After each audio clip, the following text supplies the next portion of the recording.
beberapa waktu yang lalu, Charlie Kirk, salah satu aktivis konservatif dari Amerika Serikat, ditembak saat live show di Utah Valley University. Pelakunya adalah Tyler Robinson, pemuda umur 22 tahun yang juga dari Utah. Senjata api yang dipakai adalah Mauser bolt action rifle. Nah, kok bisa senjata api ini legal bagi warga sipil?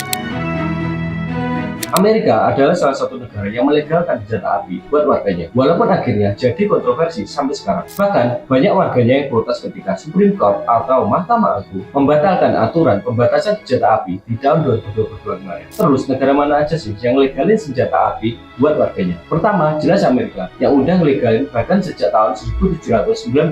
Nah, untuk era sekarang ini diatur oleh UU yang disebut Gun Control Act dari tahun 1968. Kedua, Meksiko, legal tapi terbatas sejak tahun 1917 dan diatur melalui Artikel 10 Constitution. Ketiga, Argentina, dilegalin sejak tahun 1973, lalu diatur melalui undang-undang ini. Keempat, Jerman, legal sejak tahun 1976 dan diatur melalui Waffengesetz. Kelima, Serbia, legal sejak tahun 1992 dan diatur melalui Law on Weapons and Ammunition. Keenam, Republik Ceko, dilegalin sejak 1995, terus diatur pakai UU yang ini. Ketujuh, Kanada, legal sejak tahun 1995 juga dan diatur pakai Firearms Act. Kedelapan, Austria, negara ini legalin sejak tahun 1996, terus diatur melalui Weapons Act atau Waffengesetz. Kesembilan, ada Swedia yang juga dilegalin sejak tahun 1996, terus diatur melalui Weapons Act atau Wapenlagen 1996.